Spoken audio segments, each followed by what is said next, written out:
everyone, it's Lynnea here for LDRS Creative, and I have another card to share with you using the Hey Friend kit. Now this kit is from LDRS Creative and sold exclusively at scrapbook.com. So I will leave the link to this kit down in the video description. It'll be the very first link. This kit is limited edition and there are only limited quantities. So when it's gone, it's gone. So make sure that you go and grab your kit from scrapbook.com. This kit comes with a 4x6 stamp set, coordinating dies, and layering stencils, and we're going to use all of those in today's easy card.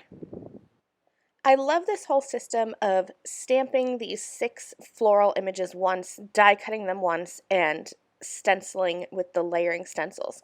Now, you don't have to use the layering stencils if you prefer to watercolor or color with alcohol markers. That works perfectly fine. You can still stamp these once and die cut them once, but the layering stencils add just that little bit of convenience. I have a piece of white cardstock and I treated that with some anti-static powder. I like to heat emboss my images when I'm doing some ink blending. That way I keep that clean, crisp black outline. When you're using the same type of inks, and all of my inks today are LDRS Creative hybrid inks, when you're using the same inks, sometimes those inks start to run together because they're meant to blend. So heat embossing is a way to combat that. The great thing about the Hey Friend stamp set is that it stamps all 6 of those floral images at one time. So that stamp is about 4 inches by 4 inches. You stamp them all once. The sentiments are separate, so I stamped 2 of these floral sets, and I stamped 2 sentiments on each page so that I would have all of the images in the stamp set. So I have 2 sets of floral images that I'll stencil, and then I have 1 of each sentiment because I wasn't sure which one would work best with my card. I sprinkled on some heat embossing powder, it's just clear powder, and I'm going to heat set that. Now not only do I have crisp black lines that won't bleed into each other, but they're also a little bit shiny, which adds a little bit more texture and interest to my card. Let's go ahead and start ink blending. I'm going to start with a lighter blue ink and then layer on a darker blue ink for this first set. So I'm starting with Marina Madness and I'm using LDRS Creative blender brushes, just adding a layer of that Marina Madness. These are going to be my darker blue flowers, and I will create lighter blue flowers afterwards. I started with Stencil A, and now I have Stencil B taped in place, and I'm going to come in with Bali Blue hybrid ink.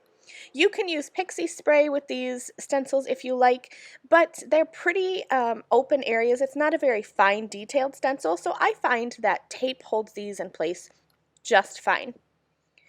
After Stencil B is complete, you can see that there are 2 layers of ink blending on these flowers. And now I'm going to switch to Stencil C, and I'll use lighter green ink. I'm going to start with Key Lime Pie and do the base layer of the leaves and the stems. My darker green color is going to be 4-leaf, and I'll use that with Stencil D. Now I didn't film ink blending and stenciling my second set of flowers, but I repeated the same process, except I started with Stencil D since I already had that one out, and added my dark green ink, then kind of worked backwards. Stencil C, I added the Key Lime Pie ink, which is the light green, and then I did the flowers without adding any extra ink onto my brushes. So instead of having this bold blue flower, I'm left with a more subtle blue flower, and I really like the look of having a monochromatic flower garden, so to say, but with different shades. So I'm going to have this dark blue flower and a light blue flower. Now that this stenciling is all done, I'm going to hold this up, and you can see the difference here. That's the dark blue and then the light blue, and all I did was just use the ink that was on my brush. I didn't add any ink, and you can see what a difference that is. Now I'm going to grab the Hey Friend coordinating dies, and you're going to see here how just like how these floral images stamp all together, I'm going to die cut them all together as well, and I'll also die cut those sentiments. I've taken the LDRS Creative 1/4 inch Slimline background strips dies, and I've cut a bunch of cardstock. I have a dark pink, a light pink, a dark yellow, and a light yellow. I love pink and yellow color combinations, and I thought about doing a pink and yellow flower, but I decided to do a blue flower and keep the pink and yellow in my background. I'm going to cover a piece of A2 size cardstock completely with double-sided adhesive. This is my favorite way to add these strips onto a background, but you can add glue onto the back of the strips with like a liquid adhesive or a tape runner. I just find it's easier to completely cover my piece of cardstock with adhesive. That way I don't have to worry about adding it to each individual strip. I love to do striped backgrounds, horizontally, vertically, diagonally. They're just so easy and simple to create. But for this card, I thought I would kind of do something different and something else that I love to do, and it's this herringbone-esque pattern. So I just started with 3 of the strips, and I'm keeping this pattern throughout my whole card. I'm going to go dark pink, dark yellow, light yellow. So I started with 3 strips going diagonally across my card, and then I'm going to take those same colored strips of cardstock and I'm going to butt them up next to each other. So they're kind of going perpendicularly to the first set of diagonal stripes that I put down. And you're going to see this herringbone pattern start to come to life. As I work, I'm trimming off the edges because even though these pieces are smaller than what they originally cut, I can still use these. The smaller pieces are great for when you get up into these little corners here, so you're not really wasting cardstock. I cut more strips than I need, and that's okay. I'll just put it in the back of my stamp pocket with my dies, and I'll be able to create more backgrounds using these colors.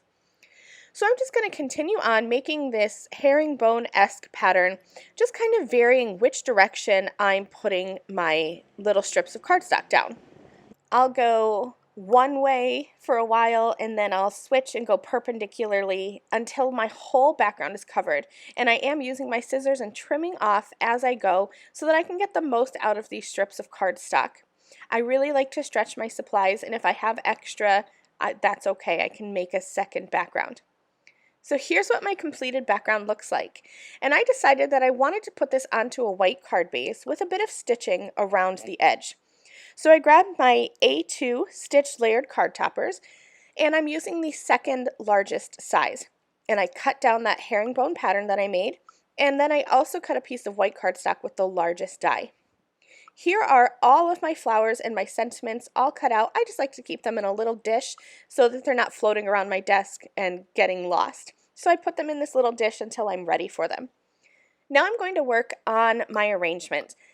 And the background was pretty quick to make. This is what takes me the longest, is deciding which of these beautiful flowers I want to use and in which arrangement I want to use them.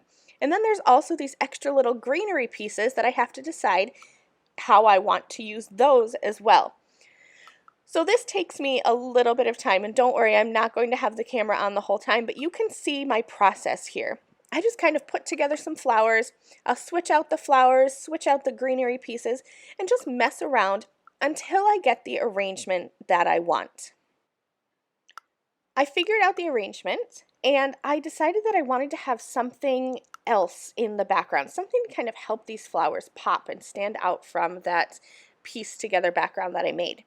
So I cut this large scalloped circle, and this is from the Just a Note die set. And don't worry, I will link everything that I use below in the video description, so you'll be able to shop these products. I'm going to have this hanging off the left side of my card. This is one of my favorite designs, kind of a go-to design that I have. I like to hang things off the left side of my card, and that just brings your eye in a circle. It brings it from the left side of your card in towards the center and kind of loops your eye back around in a circle, and so it's just a really eye-pleasing design. I added that with foam tape.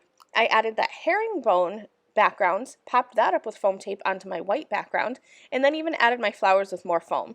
I'm using a thin foam, but there are about 4 layers here, so lots and lots of dimension.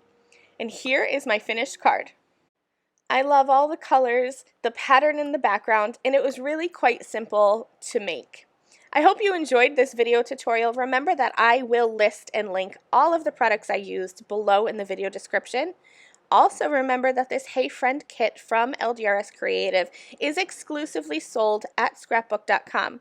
It's limited quantities, and once it's gone, it's gone. So I'll leave that linked for you below. Thanks so much for watching. Have a great day. Bye.